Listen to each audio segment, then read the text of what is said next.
What we've got here is failure to communicate.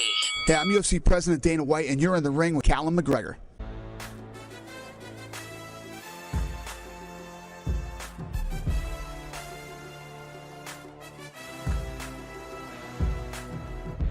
Let's go! Let's go!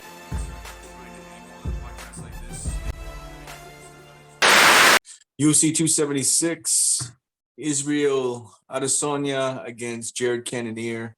Definitely makings for a solid 5-round classic. I don't think this one's going to end early, but we'll see how that goes. But I think Cannonier does definitely pose a threat. We got Volkanovsky and Holloway, the trilogy, the odd trilogy, because Volkanovsky's won both the first two, possibly, depending on how you judged it yourself. Sean Strickland against Alex Pereira in a match that, I mean, you could look at it a couple different ways, and definitely look forward to talking to you about that one. Robbie Lawler, Brian Barberena, and what I think is going to be, a path for Lawler for sure, but we'll talk about that. And just so many options on this card that I'm pretty excited about. So I look forward to breaking this down with you. But before we do that, is there anything that you wanted to hash out about last week's card? Not a lot that I want to hash out, but definitely with the way judges scoring fights, right? We've all been talking shit for the last couple of weeks of how they score ground control, and how they're not accounting for it. Now you look at that, I believe it was the third round that they scored for Matthews Gamrot, where he was dropped in that fight, and all he did was hold Armin down for the last 2 minutes. So it's hard for me to see how they actually scored that round for him. It's kind of like the Josh Emmett, Calvin Kattar thing all over again. I don't hate the decision, but I hate the judging. Like, I hate the rounds that were given out. Like, I don't understand how, of all those rounds, that would be the one I'd specifically say, all right, Armin won this round. So, yeah, it was almost like a reversal on what they've been doing most recently. It's not like if we went in knowing that's how it would be judged, we would probably have given Gamrot even more of an opportunity or a chance as far as betting lines go. I mean, I did hit him on a hedge myself, but at the same time, I thought Cerrone won. I got to be honest. I thought he did more damage. I thought the body kicks were just, he was landing at will, and Gamrot was just more scrambling really well. It was an amazing fight either way. Not crying robbery definitely on that one, but a couple of the spots. I mean, Rachmaninoff, he looked good, man. I called the second round submission on that one, hit that sprinkle. And then we looked at, Parisian made Bordeaux look the way he needed to look. That's how Bordeaux lost to Stout pretty much. And then the commission overturned it because of marijuana. That's exactly how he lost to Parisian here, and loses to a nice little ground and pound. But we'll move forward into anything else that you saw on that. Like, I mean, Thiago Moises looked good. Chris Curtis. Overall, it was a good card, man. I will point out, like, it is what I said on the podcast, right? Like, where you had like the Chris Curtis KO was minus 105 and the Chris Curtis money line was minus 135. And I'm like, guys, like, this is not a spot you want to take. From somebody who keeps bringing up the fact that I got screwed on that Francis spot, these things sometimes go to a decision, even though you assume the KO is going to be probable. And for that extra 20 cents on the dollar, man, there was zero value left there. And that's what we saw. Chris Curtis by decision was like plus 900. The biggest value in that, dude, was like plus 115. I think it was over 1.5. Yeah. And that's it. Around there. I think that was the biggest value throughout the week. Because I felt like it was going to go there. Every time we break down the fights, it's one thing you always preach is Curtis is late. He's going to come on late and slowly work the body and make that, he invests in the body over time. And I had mentioned, like, he's going to invest in the body on Rodolfo Vieira, but it's going to take time because he's a monster. And he did impress me that he actually sustained as much as he did and still was able to keep going. I thought he was going to get him out of there, later in that fight. And he just held on, man. I mean, but man, 20 takedown attempts. And that was insane. I want to say one thing though, because a lot of people are giving Curtis, and I'm giving Curtis respect. 20, he stuffed 20, but I think that Adolfo Vieira's attack was pretty much the same way. It was almost one-dimensional every time. He didn't really change the angles on what he was doing. Like, if he got closer in on the hips and got him on the cage and started turning the angles more, he didn't try anything different. My point was he went sort of for the straight single leg. He would go to a double leg, clasp those hands together, and he would go to the single, pull the leg right up in the air, and Curtis would just hold his leg out there. And he sort of ran that sequence over and over again, and just sort of tired himself out rather than trying something different, trying a sneaky trip or something. So I think he needs to do that to make it. He needs to, a la Charles Oliveira. He needs to make it scrambly and someone fall into a situation with him. He's gonna have to work that, And that's it. Like Vera's a jiu-jitsu guy through and through, right? But he's not a wrestler by any stretch of the imagination. And you look at somebody like Chris Curtis, who has 20 plus MMA fights. Like the guy's been training his wrestling, his judo, like MMA grappling compared to specific styles of grappling is always going to be different. And Chris Curtis is through and through an MMA fighter. There's nothing he specializes in, but he's kind of great at everything all around. And the last thing I do want to add is every single time you look at these fight cards, like, you look at for kind of the chalky favorites that you want to put on. And even me, man, like I preach TJ Brown through and through, and just a bad read, man. Like this is once again like one of these things where I feel like the line probably sways you more than you should. You look at Shylan and it's like, this guy's been fought forever and blah, blah. And TJ Brown should do this, but TJ Brown is notoriously a guy you cannot count on. So definitely an error in my way. And I feel like an error in a lot of people's way. I heard a lot of people complaining that they put him really high up in a lot of tickets. And, it's just because the line says something. Sometimes, there's always landmines on these cards. So you just got to point them out. Okay, so first fight that we are going to break down is the main event. We have Israel Adesanya against Jared Cannonier in a fight that, the champ has been calling for a while. We have Adesanya coming in at 22-1-0 against Cannonier, who's 15-5-0, finally climbed up to the top, got his shot, wants Dana to pay him, wants to, he's got his main event. He's got everything he needs right now. Except I don't know if he's going to be able to figure out the puzzle that is Adesanya. What's the odds sitting at right now currently? We're not sitting at a minus 450 for Israel Adesanya. Huge favorite. Yeah, it's always going to be worth it when you have a guy who's a striker with hands to take a sprinkle on him when the odds are so spread wide. The one thing I don't like about Israel is he does tend to, and some guys have brought it up this week, but he does tend to leave his head up. He'll leave his head up and he sort of leans back as he's trying to get away from his strikes. And I've seen it multiple times in his fights, and it's there. I don't know if Cannonier is going to be the one to be able to close that distance, because he does still manage his distance well, even though he is sort of looking sloppy with the head where it's at. He's still far enough away with most guys. But I don't know, man. This isn't Kevin Gastelum. Kevin Gastelum was able to touch him too, and Kevin Gastelum is small. He just closes distance well. So if Cannonier can close some distance, man, I don't know. We're going to find out, and this is going to be a good measuring stick to see what a Pereira fight would be if it happens. I think we're all jumping too far ahead in the future with that one. I think because there's too many variables to see if that fight's actually going to play out. But Jared Cannonier, Israel Adesanya. I'm going to go Israel. Obviously, is my pick.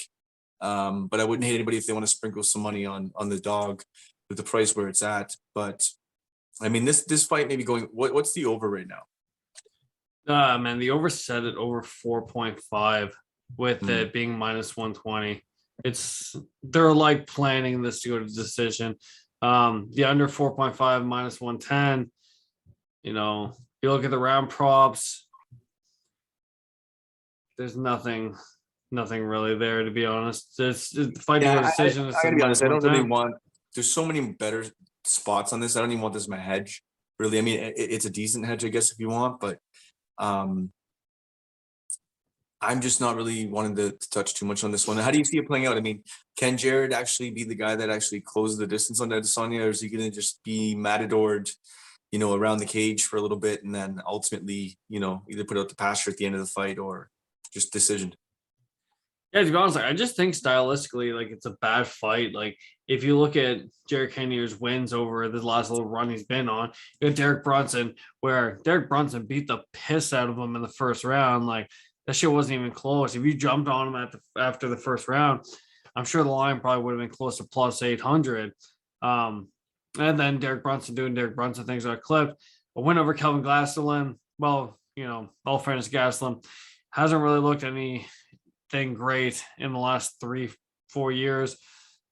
Jack Hermanson, once again, like a guy that has shown to not live up to the hype. Silva way past his prime. So like it's good that Jared Cannonier is getting this title shot, but I'd be lying if I was saying he's beating kind of the tougher echelon of the competition moving up. He's kind of missed a lot of the bigger fights. Like if he would have fought like Apollo Costa, you know. So I think this is timing for him. I think like anybody else, he has a puncher's chance, but he doesn't have outstanding wrestling. He doesn't really have outstanding striking, you know, and he's facing a guy that's got like 50 plus kickboxing matches who is fantastic at utilizing his range and avoiding power shots. So, and I don't ever see him winning a decision against Adesanya because Adesanya is just too brilliant. yeah, His only win condition is a KO. So what is the KO by Cannonier right now? What is that sitting at? it's sitting at plus 600, which is why to me, like, this is your perfect top ticket. On DraftKings, you can get Israel Adesanya KO or decision minus 350. It's better than the minus 485 that's sitting at right now. You know, it kind of takes 100 points off it because he's not going to take. I would assume Jared has a better chance on the ground than Israel does, to be honest. So I think you can throw the submission out the window for sure. But it's a good hedge, man. You know, this is your top ticket. Jared Cannonier plus 600 by KO. He's not going to win it. Yeah, you're not wrong. You know, Maybe I'm trying to avoid the fight, but I think that really is actually not bad at all. Yeah, I think it's a good spot. Move on to the co-main. We have the trilogy. We have Alexander Volkanovsky and Max Holloway, 24-1-0 for the champ against 23-6-0 Holloway, the Hawaiian Warrior coming back to try to take his belt. And I mean, we could look at this so many different ways. You could say, you know, Holloway won one of the last fights. You could say, you know, Volkanovski's going to come in and do what he wants to do. You can look at it so many different ways. It's got to just be like this. You're believing one of two narratives right now with this fight. And first thing I'm going to say is don't bet on it because I just don't know where it's going to go. You could either have one of two things. The momentum of Volkanovski, the sure just dominance he had over, a lesser zombie, but still looking at him just coming in and destroying Holloway. That's one narrative. Or you're going to look at the fact that the odds with what they're sitting at right now, when you have two guys that are so close, and literally with the odds, when you bet, you say how many times out of 10? How many times out of 10 is Max Holloway and Volkanovski? Who's going to win? Like, if you honestly said it yourself, Volkanovski, how many times does he win out of 10? 5. And you may say 8, and that's fine if that's what you feel. But if you feel it's anything under 7, then man, like those odds are, I don't know, they're looking at me right now. What do you think right now? What are you thinking as far? I think personally, I think Volkanovski should win the fight. I think he's the pick. It's just, it was so close before. And depending on how Max comes out, I just don't know. I don't know, man. I think if depending on where the line is on the scale, after the scales, I could be on Max's train. I'd say leading up to this fight, Max has faced a tougher competition in and around their last couple of fights. Yeah, like Max has just, in my opinion, looked better. Like you look at Alexander Volkanovski, he beat Korean Zombie. Like, what the fuck ever. You know what I mean? Like the fight with Brian Ortega, he was rocked on the feet and he got out of the submission. We can all credit it for him, but he was also put in that submission, you know? Max's win over Yair and Calvin Kattar are just standout numbers because he beat the hell out of these guys. In two different ways, too. Right, like I mean, the year Rodriguez fight was a little bit more close. Apparently, I can't talk today. Where Max had to utilize his wrestling definitely, and I'm with you.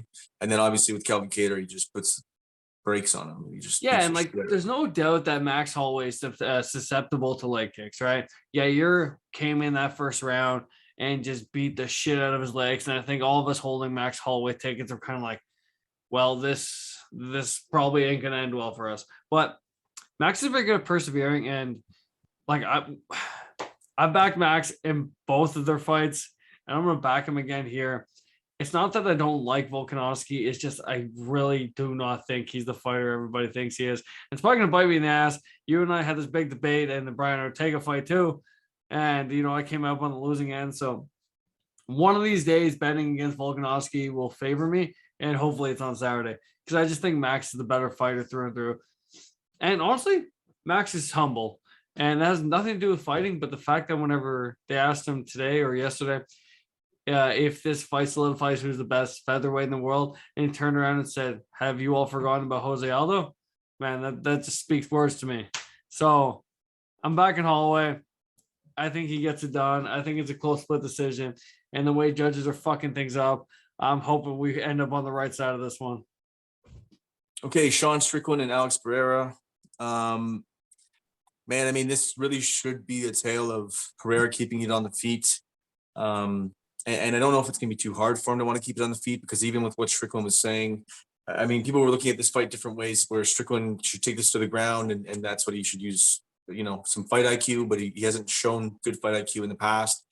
And I was going to give him the benefit of the doubt. I really wanted to coming into this. And then, what I was alluding to there is in the press conference, he's saying Pereira's striking isn't that good. And he's making fun of Pereira's striking. And I really hope that doesn't mean that he's going to want to stand and strike with him. Because if he does, he's going to try to run that jab. And he's going to get countered, man. He's going to get caught. He's not going to be able to manage his distance with Pereira the same way. The guy's just going to eventually catch him if he wants to play that game. He's got to mix in his wrestling. He's got to make this really uncomfortable. He's got to press him up against the cage, and he's going to have to take some gas off of Pereira's punches. He's going to have to run fight IQ. If he wants to win this fight, Strickland has to run fight IQ, and I don't know if I can bet on that. It's not that he necessarily, makes a big mistake in the cage. It's just that he just gets stuck in his routines, and like with him, like what was it with Hermanson? I mean, he won the fight handily, and I love the striking of it. I love the control of it. I appreciated it from a striking standpoint, but I mean, I just don't know if that's going to last against a guy like Pereira. I just don't know if you're going to be able to be a sparring partner to somebody who is such a devastating person. And, I know he's 5-1-0 in the UFC. I know the difference is the level of MMA fighter. And we talked about this with Chris Curtis and Adolfo Vieira last week. So it is a similar scenario to some degree, but it's striking. And I don't know if Strickland doesn't take this to the ground, man, we're in trouble. So, I mean, I'm taking Pereira as my pick. I may even put that in, a sticky parlay, but I like Strickland decision submission. It covers two angles on what I think is a possible, I think Strickland has a potential to win a decision. And then also, I think if he takes him down to the ground and actually does show smart fight IQ, we got a submission there. Now that's only a, left field sprinkle on something, but otherwise, Pereira's the pick. Yeah. So, and this is where I'm torn on something, right? Like, I will always fade guys who aren't MMA fighters trying to compete in MMA. And that's kind of what Pereira is. But you got to assume the UFC is handpicking these fights. And that's the unfortunate reality of it, right? Like, all the fights that he's been given are against guys who really don't have credible grappling backgrounds. There's a reason they shot him into the top 5 against somebody who has a couple submissions and a couple takedowns throughout his career, but really isn't known for it. So this is where I get a little worrisome. I'd be happy to take Strickland if the line was wider. Right now it's sitting at a pick 'em, which doesn't do a lot for me. I know a lot of people tout the submission prop by Strickland plus 1,000. I definitely don't hate anybody for taking a stab on that, because if Strickland has good fight IQ, he's going to take him to the ground. And, this one thing on this fight you might want to look at is maybe near the end of the first round, if it does get there. If Strickland does respect Pereira at that point and then does start to take it to the ground and it goes to the horn and Strickland's been tagged up a little bit, then that's where you really probably want to hammer Strickland live, because I can't imagine he's going to go to his corner after he just took Pereira down, potentially, or was shooting to take him down because he got tagged up, that he's not going to come out with a wrestle-heavy game plan and say, fuck striking, I'm not standing with this guy. But I did say that about against Bruno too, man. And like, honestly, Bruno has a relatively decent grappling background just the same. And to Pereira's credit, like, he did do good in that fight. And that's kind of where this is a little bit more of a stay away for me. I'll probably sprinkle the Strickland submission prop. The prop you're looking at on DraftKings, the KO decision, sitting at a plus 100. We're getting a little bit better value. What's the submission decision for Strickland? Submission decision is sitting at plus 180, so it's not bad. Okay. Right? It's nothing. That's what I mean. Like, there's no real, and that's what I was saying. Like, a bunch of the people I talked to about fights, like, we were discussing this earlier. I'm like, the thing is, I like that plus 1,000. It seems like a good bet, But in retrospect, if Strickland takes him down, Strickland's kind of a arrogant prick, and he talks a lot of shit. And there's a better chance he's just gonna punch him in the face till he gets a TKO on the ground, than actually go for like a technical choke or something. I just don't. He may go for like some kind of submission, just a whole position type thing, and gas him a bit, and then land strikes and be a prick. Yeah, like he'd probably just be talking shit and dropping elbows, like smashing his face into the canvas. That's what I mean. Like, what are you gonna do now? Like, you're a kickboxer. Like, he's So once again, you're betting on fight IQ, and Sean Strickland's more likely to make a racist comment about prayer to get underneath his skin before the fight than you're gonna see a submission. I wish, man. Next fight on the card, we have Robbie Lawler, 29-15-0 against Brian Barberena, 17-8-0. I don't know if we've been doing all of the lines so far. So what's the line currently sitting at Robbie Lawler, Brian Barberena? Right now, the line is currently sitting at, it is minus 120 for Robbie Lawler and plus 100 on Brian Barberena.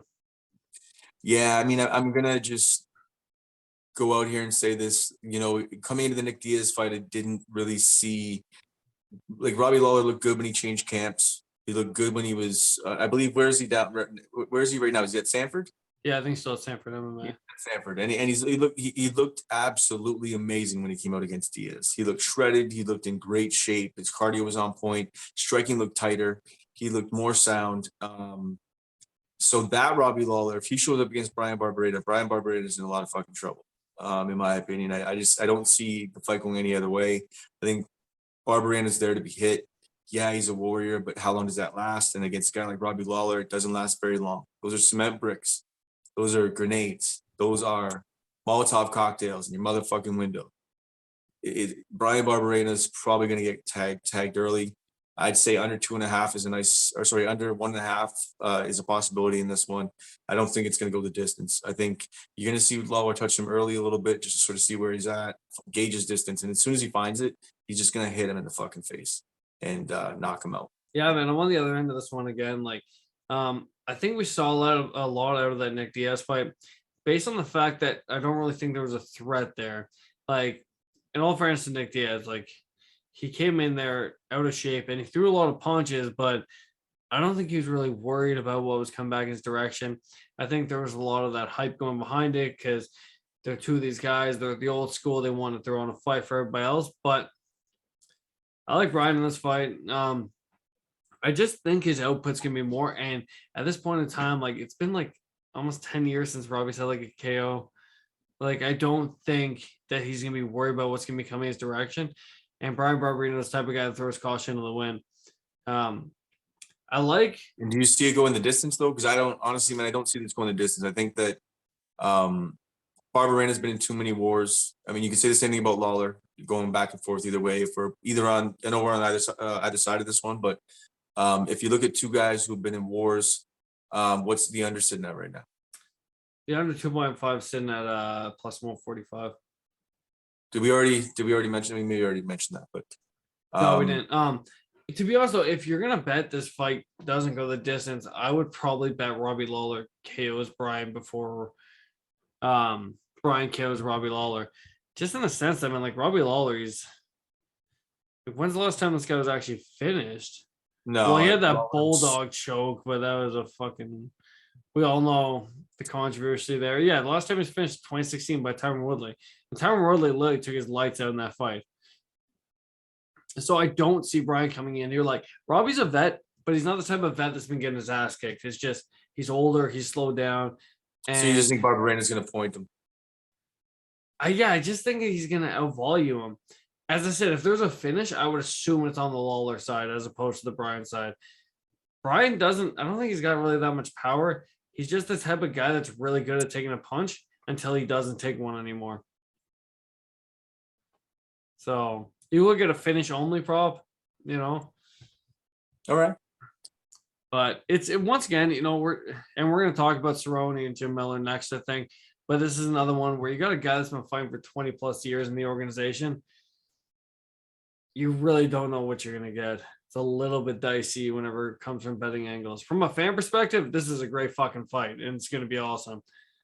But to bet on a guy, that's had such a long reign in the UFC, a little bit sketchier.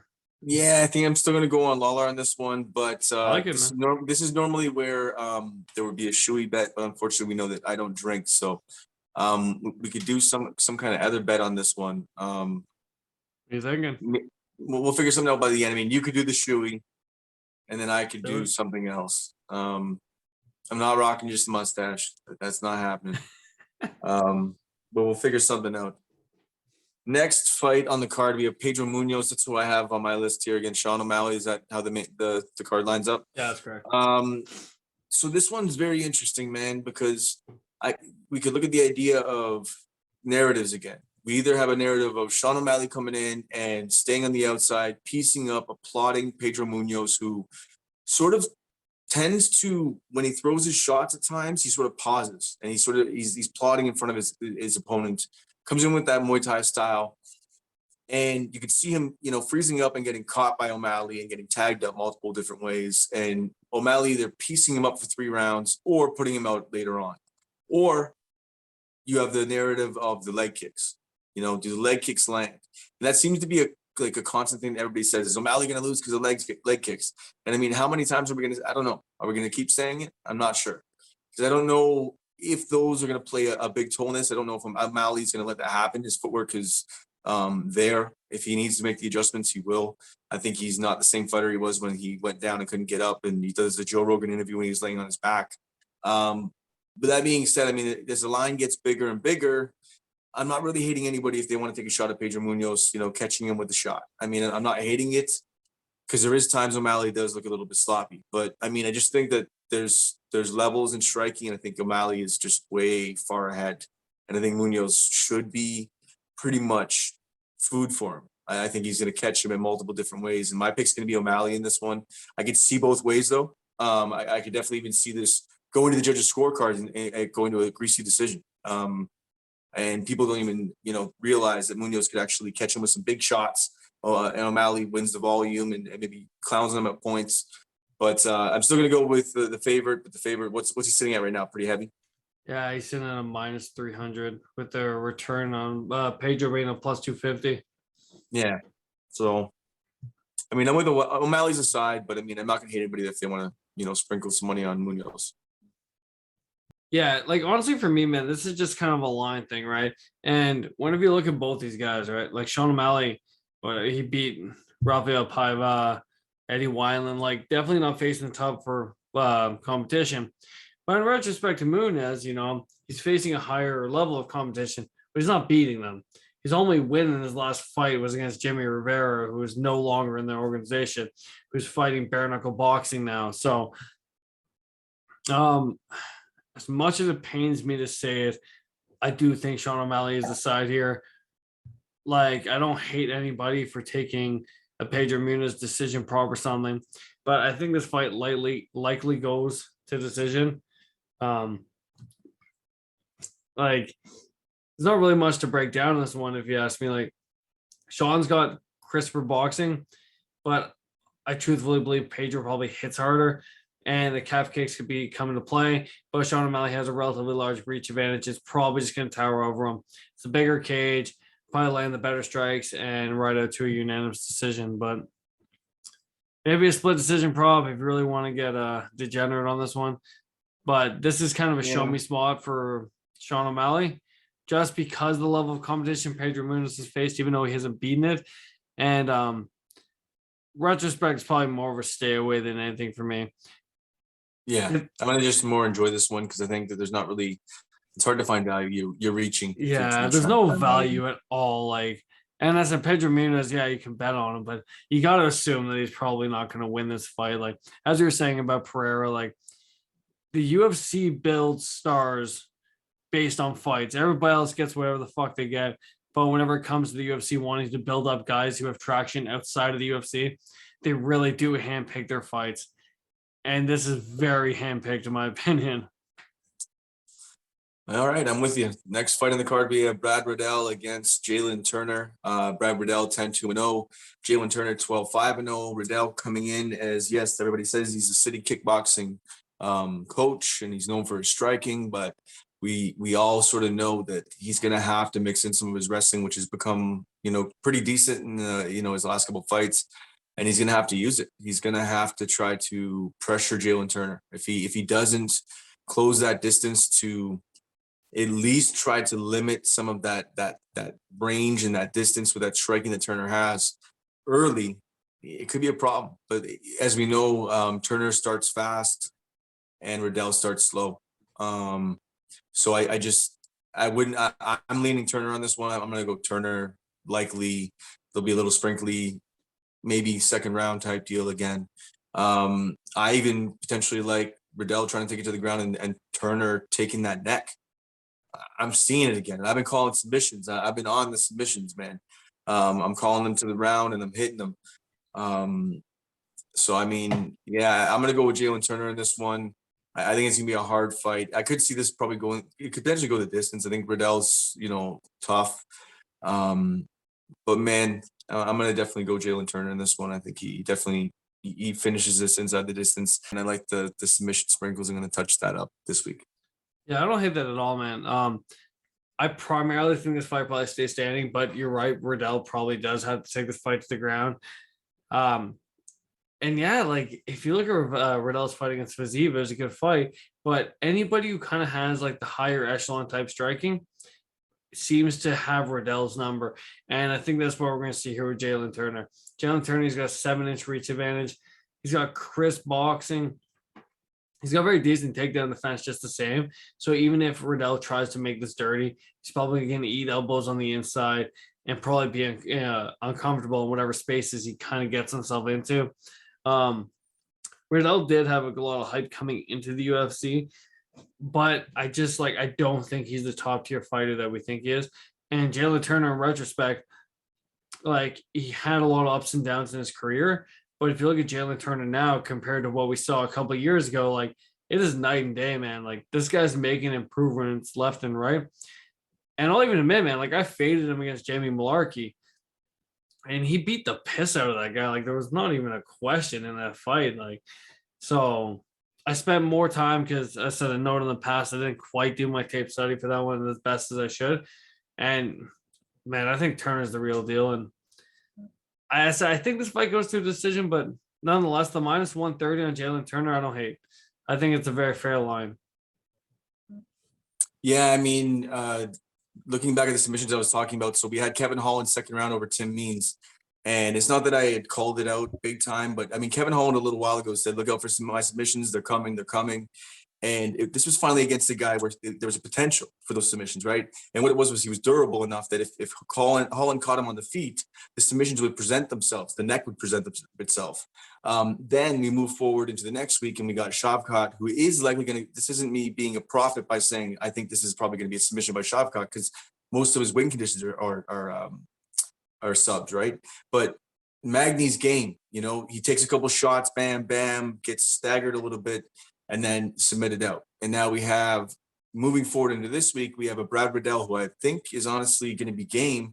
But I think what's going to happen is he's going to get tagged a little bit, get sloppy in his cage work, and maybe get an elbow or two, down one of those side elbows coming down into the side of the head, and then turn right into a neck, right into an arm, and then boom, the neck's just snatched right up, and that's it. All she wrote, and the leverage, the long arms of Jalen Turner. I just think it's there, and I like that's it, what I'm going to call.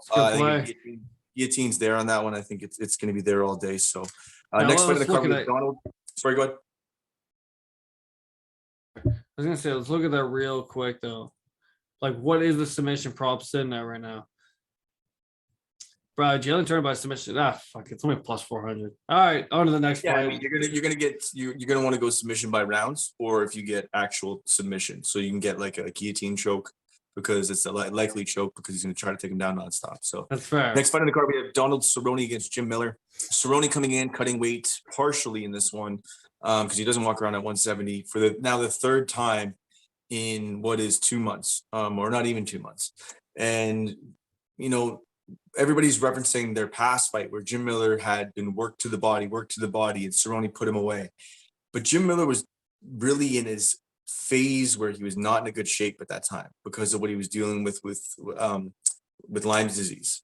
And then if we look at Cerrone, if we want to fast forward it, he's not the same fighter he was then as well either. We have Cerrone who's, I don't want to say he's inactive. I think he mentally has been inactive when he's been fighting. But we have Jim Miller who's been game and winning fights and coming in and coming in with game plans and looking to bang with guys, but not in an ill-advised way. He's been pretty smart in his fights, and he's been winning his fights. Then we have Cerrone, who, I mean, he's making movies, and I know everybody's talking about this, but man, there was some things he was saying about his kid and just the way he's talking. It sounds like he's in is the end of his career. He doesn't care anymore. If he's already putting a limit on how many fights he has left, even if it's 2, he's in that retirement. That 1 foot out mode is actually real. I'm sorry, it fucking is. So I think Miller's going to put it to him. I think Miller's going to win this one. I don't know what the line's sitting at currently. We have Donald Cerrone 36-16-0 against Jim Miller 34-16-0. I would just like to see both guys retire after this fight and call it a day. We know Miller's going to stick around for a while, and Cerrone honestly should just call it after this one. But what's the line sitting at currently? Right now I got a -195 on Jim Miller and a +165 on Cerrone. Yeah, I mean, I'm not going to hate anybody if they want to. You want to actually fade Miller and you want to go with Cerrone because you think he's going to show up. But really, my money would be in even a club and sub situation where Miller takes something on him. Because I just think Cerrone's done. I think this is it. And unfortunately, I never thought I'd say it, but I'm literally betting just because I'm fading Cerrone, and I think Miller wins this one. I don't know really how much you want to invest in this fight because it is 2 older guys, but Miller's momentum is one way and Cerrone's is the other. That's just really what, to me, this fight comes down to. Fuck. Honestly, if this fight gets canceled, we're skipping every Donald Cerrone fight that comes up next. Yeah. But I'm so tired. Like, I love Donald Cerrone, but like I've said 4 times now, the last time Donald Cerrone won a fight was in Ottawa, Ontario, where I live, against Al Iaquinta. And that was pre-COVID. That was like a year or 2 before fucking COVID hit. So I don't think he's looked his best. I don't think anybody can say that. And in retrospect, you got Jim Miller, who's honestly looked good. Like, he had a couple of years where he was kind of on the decline. We all assumed he was about to retire. He's got a couple of KO wins to his name. His fight against Nicholas Moto, man, like, he was rocked in the first round. And then he comes back in the second round and ends up winning by KO himself. Like, and don't get me wrong, like, the guys that he's beating, they're not like really top prospects or anything like that. But Jim Miller having like 20 plus fucking fights in the game, like, the fact that he's still beating guys that are entering the UFC, it's kind of like a staple for who you got to beat to get past in this division. The 170 does kind of worry me a little bit. Donald Cerrone is going to be a lot heavier than he is, but like, I side with Jim Miller. Like, I agree with what you said. Like, I really think Cerrone's completely 1 foot out the door, although he keeps talking about having 2 more fights. And I think this fight doesn't go very long because I think that Miller's going to know it. He needs to press Cerrone right away. Press him hard, press him right away, and he's going to have to put that pace on him and touch his face. Once you start hitting Cerrone now early, that's usually the means to the end for him. He starts making bad decisions in there, and then eventually the ending sequence is near. So next fight in the card, we have what is going to be a very interesting fight. The guy who I've been sort of wanting to find a spot to fade him in, and I'm not sure if this is it, but I want to hear what you have to think about it. We got Ian Gary 9-0 against Gabe Green 11-3-0. Gabe Green coming out. He won his last fight, correct? I didn't get to watch tape on this, but we had just watched tape on him recently, so I was confident with my how to break this down going into this one. But he won it based off just pressure, based off just the volume pressure. He just looked really solid, and I think that really what he could bring to the table could either bring out a great Ian Gary or a scared little boy. And I just don't know which one that's going to be, and I don't know if I want to go anywhere near this line. I think what's the line sitting at currently right now for Ian Gary? It's only a -175. It's actually not okay. too. So people are a little bit more wise because, although he's been touted as the prodigy mostly by himself, the reality is he is very talented. It's just I don't know if he got hit in the face a couple times by Gabe Green, and he takes a good shot, what he turns into. I just don't know yet, and I don't know. I've felt uneasy having my money in his corner multiple times. So I don't know if I want to get to the window on this one. I think I might stay off it. I might even jump over to the other side and touch up Gabe Green a little bit, depending on how wide the line gets. If it stays tight, then I'm just going to probably stay off it altogether, just because, I'm not going to find any value in anything really. It's a little bit too scary for me. What are your thoughts? Yeah, man, I'm heavy on Gabe Green in this one. I'm not going to lie. The thing with Ian Gary is he gets hit a lot. Like, we look at the Jordan Williams fight, and that was a show me fight. Like, let's be real. Like Jordan Williams is a diabetic who got signed to the UFC and never looked good. And he actually looked good for the first 3 minutes of that fight. Ian Gary really doesn't have any striking defenses. As for Gabe Green, I'll be the first to say I faded him against Johan Lioness. Partially a little biased there. I'm from Canada. It was our boy from Montreal, so I had to side with my side. And Gabe Green got dropped in that fight heavily, looked out and got up and was able to finish that fight in the second round. So and look good doing it. That's what I mean. And that's what worries me with Ian Gary. Like, Ian Gary's gonna have to have a real slow, wrestling heavy approach whenever it comes down to this one. And I just don't think he has it. I kind of wish the line was wider. Apparently people are agreeing with what I'm saying, because Gabe Green is definitely not the type of guy that's known to the average fan. So people betting on this fight, I would assume, would be betting the hell out of Gary, but it doesn't seem like that's happening. Yeah, I mean, like I said, I don't really see value in even betting Gary at a lower number right now. Like, it scares me too much. So the only value to me would be Gabe Green, and I'm hoping the line gets wider. I hope more people jump in on Ian Gary. And then I'll just touch up the Gabe Green just because I think that there's avenues, and I think, even 5 times or 4.5 times out of 10, Gabe Green wins this. And I think that I'll take those. I'll take that. Anyways, next fight on the card, we have Brad Tavares against Drikas Duplacis. I'm a big Brad Tavares fan, although his career never really got to where it needed to in the UFC. He's been around for a very long time, but he has fought the who's who, and he's beaten some decent guys over his career. I love his striking. I love watching his striking. I love how he mixes well with in between hooks, uppercuts, and the way he formulates his strikes. He throws this long uppercut and it lands at will. It's almost like a shove. I don't know if they call it a shovel uppercut or what it's called, but it comes off. It doesn't loop up too much. It's straight out. And I think he's going to tag Drikas. I watched, because I watched specifically for that strike, I watched Drikas' tape, and his striking isn't all that, it's decent, but there's a lot of openings, man. And yeah, when he tags guys, he can put them in danger, but there's a lot of openings. And I think Tavares is going to touch him.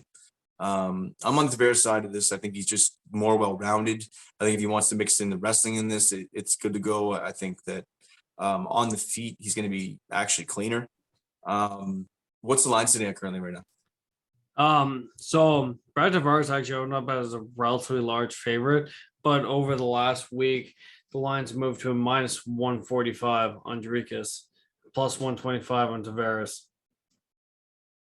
Yeah, so I mean, people can think whatever they see. I don't know, man. In tape, I didn't see, Duplacis is supposed to be this kickboxer, and that's his main win condition. But I don't see him having an edge over Tavares so crazily.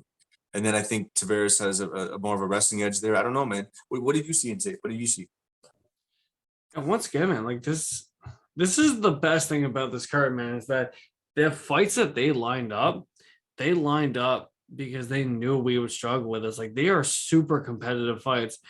And my thing is, Brad Tavares lost 2 wins over Omari, no longer in the UFC, and Ontario Carlos Jr., where he did beat the crap out of him. But I think the longer the fight goes, the more favors Tavares. I look at this from a live betting probably perspective too.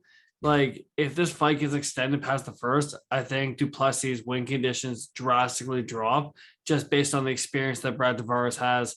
And I think at that point, you probably capitalize on it. I don't hate the plus money on Tavares.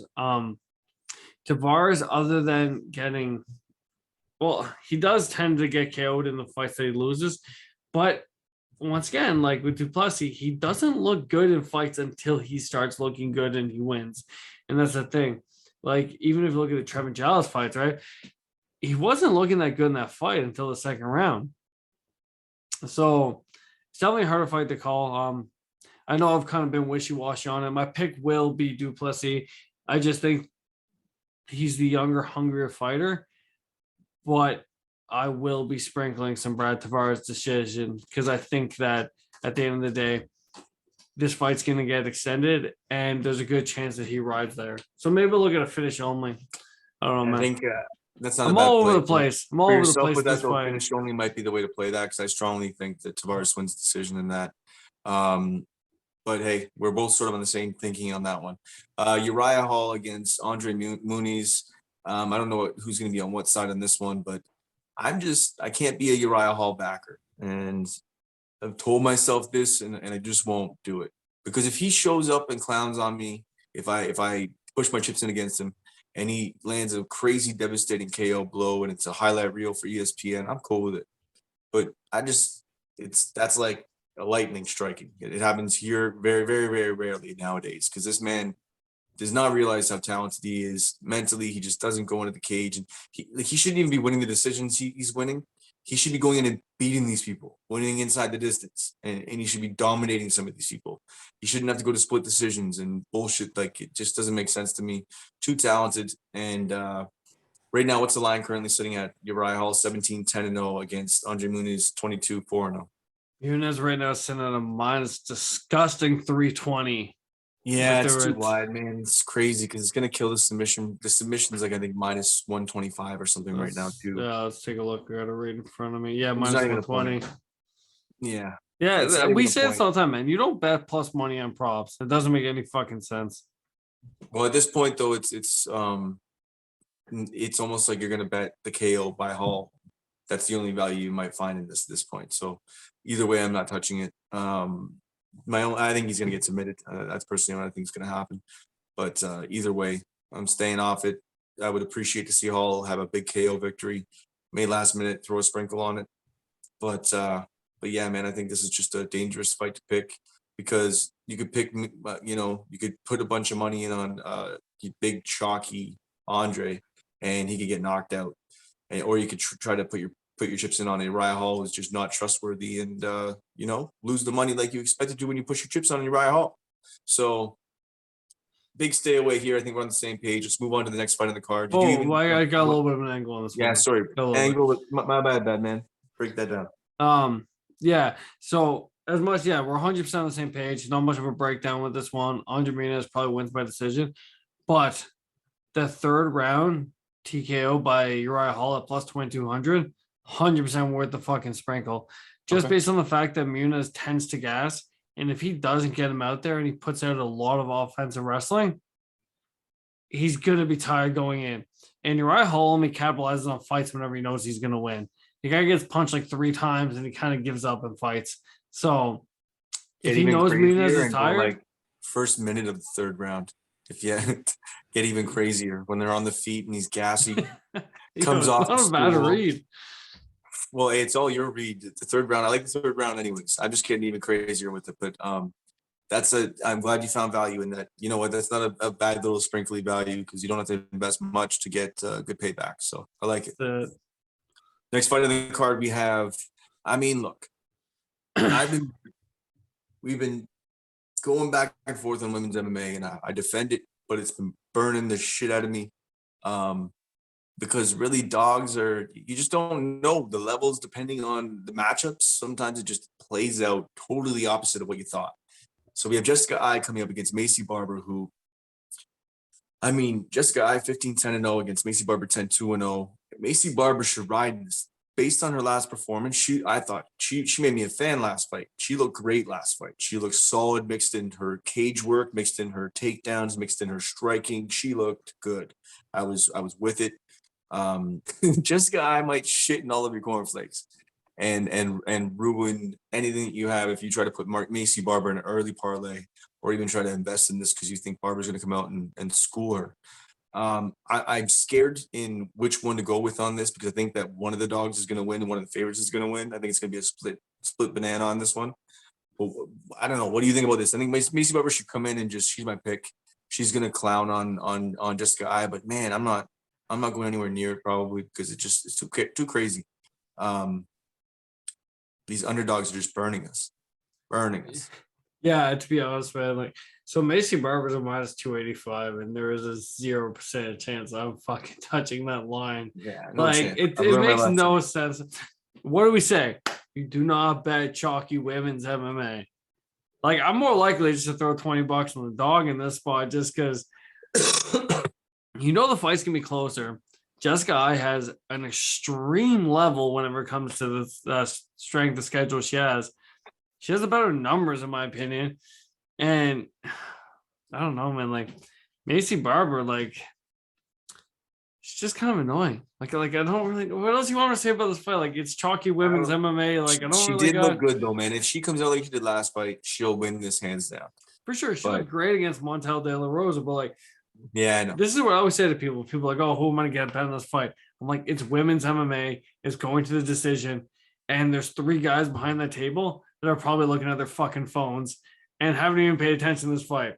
So if you're laying minus 300 on this girl and is going to decision, there's a 50% chance you're about to get burned. So I know we didn't really even give this fight a breakdown. Like, I don't know, man. If I pay two I'll be plus honest, 285. what I think is going to see happen, I think you're going to see Macy Barber pretty much keep at distance until she wants to close it. When she does close it, she's going to mix in some of her takedowns with her wrestling. If she presses up against the cage, she'll be able to work her chain wrestling. She might just keep it there and do some damage up against the cage and then break off and keep it standing. Or she may take it to the – I think she's going to be able to take it where she wants. But, I mean, mental break happens and then all of a sudden Jessica Ai's in control. I don't know. It could happen. So I'm just going to stay away from it. I'm with you. Moving into another situation where we had somebody who had a mental break in the cage, gassed out and lost, who was this powerlifting phenom coming up that was destroying everybody. Jessica Rose Clark, 11-7-0 against Yulia Sorelenko, 9-6-1. Jessica Rose Clark coming off of the loss. She's armbarred in the last fight. Now she's fighting somebody who is known for their armbar. Obviously, we know Rose Clark is going to make sure that she is training armbar defense like crazy. She's going to make a point, I'm sure, not to jump into that situation. But when she gets tired in the 3rd round, is she going to be able to stick to her mental guns and not get stuck in that situation? I just don't know. She's volume in the beginning, and she wants to utilize power, and she has big movements, which contributes to the gas tank issue. And I think Sorelenko is really talented on the ground. I think there's an opportunity for submission there. I'm not going to hate if somebody wants to put, Yulia as a submission prop. But really, I'm not touching this one, man. I think that what's the line sitting at currently right now? Right now you have 2 seconds here. Jessica Rose Clark's a minus 180. Yeah, and I think that. So what's Sorelenko coming in at? Plus 155. Yeah, so Stoliarenko, I mean, I think she's the lady dog of the week, but either way, I would just stay off it. Or you know what? Bet them both. Bet both dogs, and you maybe come out with something. But I'll come out 50-50. I mean, I think that Rose Clark is there to get submission again. I don't know if the fight IQ will be there once the gas tank goes. I don't think anybody can honestly say once they're in that hopeless state where they have gassed out that their brain is still with them. So I don't know. I can't touch it, man. I think she should win. I think she should smash this girl, but I think she could get caught, and I just don't like it. So, I mean, you could see a Rose Clark decision because she's in top position and sort of landing some ground and pound to some degree, but holding position. But either way, I'm staying off it. What are your thoughts? Yeah, man, it's be as simple as it gets. Jessica Rose Clark should win. Another one of my golden rules is I don't touch the first fight of the night because it tends to be the one that gets me burned. Let's all talk about Chris Dawkins there, How many parlays was that guy in that just set that shit sail? That hurt a lot of people. And honestly, the first fight of the night, I feel like it does. Because a lot of people are like, I'm going to start the night off right. It's usually a little chalky. We got somebody's big favorite. Who did it hurt most? A week later, after he loses, it hurts JP Buys even more. Dude, honestly, like side note, like if you're JP buys and you're watching Roman just decapitate Dawkins with that knee, I'm like, I don't fucking want her anyways. Like, can have her. I want nothing to do with that one.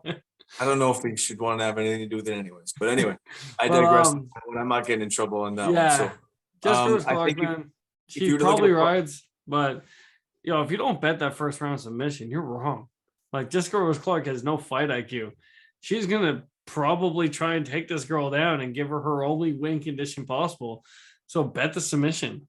It's like plus yeah, I mean, 500. it's either one of two things. She could get it early when they're nice and dry early in the first round, or late when she gasses. Right? It's gonna be one of the two things where submission presents itself. But yeah, man, I'm staying off it because you can look at it a couple different ways, and once you start looking at it a couple different ways, that's a problem. That's it. So we look at the card. Let's try to figure out the parlay. We have at the top of the parlay, we'll have Israel Adesanya. And waiting for this to load. So we have Israel Adesanya at the top.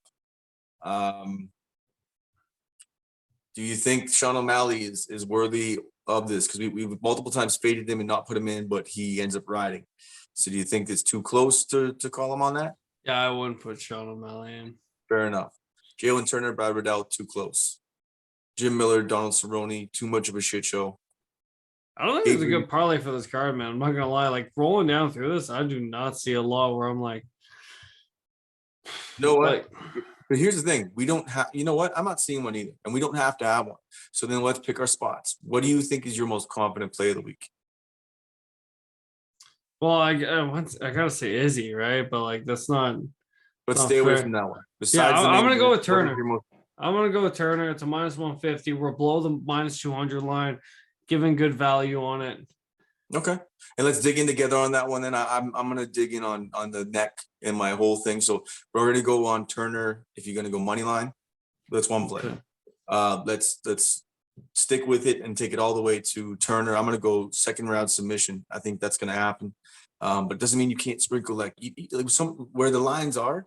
You could do $5 on whatever your lines are that your bankroll is fine, and what your unit size is, that's fine. But all I'm saying is it could be a sprinkle.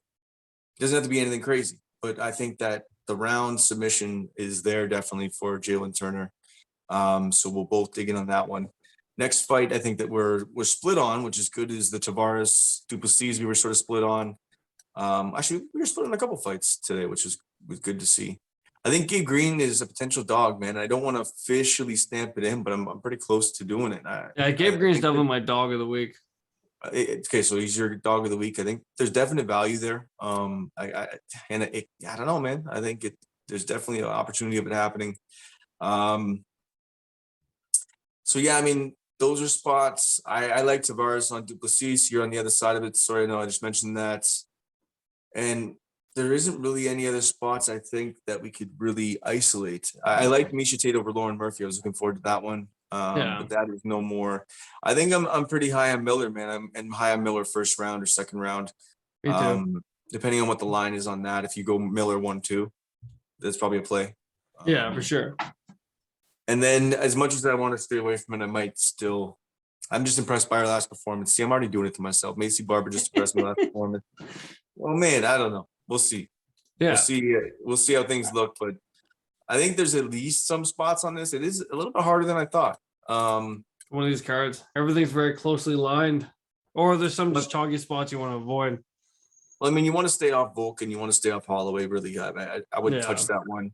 I think you can go. Obviously, you can touch up Pereira, but I don't mind the Strickland inside the distance play that you were talking about. Even though that sound like I was more looking at the submission because that's a easier path to victory on Pereira. But if Strickland does get him there, I could see the TKO thing. I could almost visualize that when you were saying it. Okay, but just to run down at least the picks again, because I know that we don't have as many spots that we're gonna push in on. So we're going at Adesanya. I think both of us are leaning Volkanovsky with the idea that, Holloway is definitely live. It could go either way. Looking at Strickland and Pereira, we can see Strickland as a path to victory, but Pereira should win that one. You're on Barberena. I'm on Lawler. Pedro Munoz against O'Malley. I think we both can see Munoz's path to victory, and there's definitely value there. I'm with O'Malley on this, though. I think he ends up winning this fight. Me too. As I once again, that's just a lot. It's a wide line. That's so scary. But just as far as picks, we'll just go picks.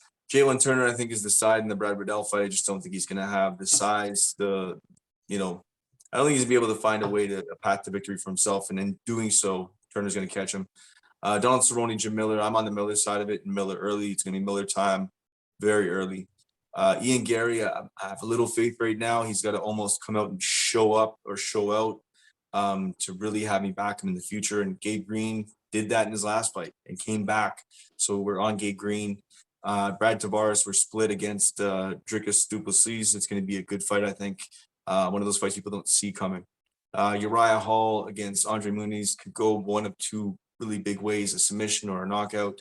Either way, I'm staying off it. I know that that third round KO is something that you're looking at from Uriah Hall. That one, I will say, though, because I said we had the whole Chris Curse thing, you get Andre Muniz at a plus 120 for a submission prop. It's a hell of a lot better than the minus 320. Continue. Jessica Macy Barber. I think Macy's going to ride in this one. I think she's shown leaps and bounds way better than she did in her last couple fights. Her last fight was great. Yes, I get who she fought, but she looked really awesome. And I think she's going to mix it up enough and win this fight. But I'm scared of staying away from it. And then we have Jessica Rose Clark against Yulia Sorelenko. We didn't really come up with a full pick on this one. And I think really I'm going to go with the Yulia side on this one, just because I got to fade Rose Clark in this one. What's your pick officially on that one? I'm going to go with Jessica Rose Clark just because she has every path to win this. But this goes against two of my rules, man. One, fade poor fight IQ because Jessica Rose Clark has every ounce of that. And two, don't bet chalky women's MMA. Minus 200 does nothing for me. Considering she opened up at a plus like 185 or something, she was a big dog at opening and the lines got steamed the other way.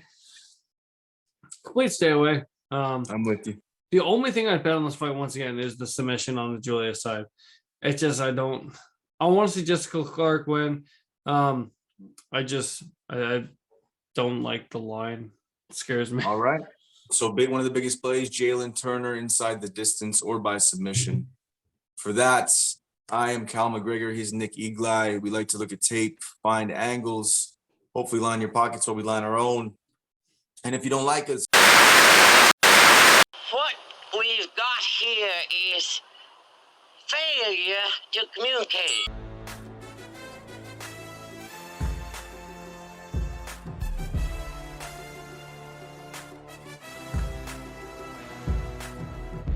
Let's go! Let's go!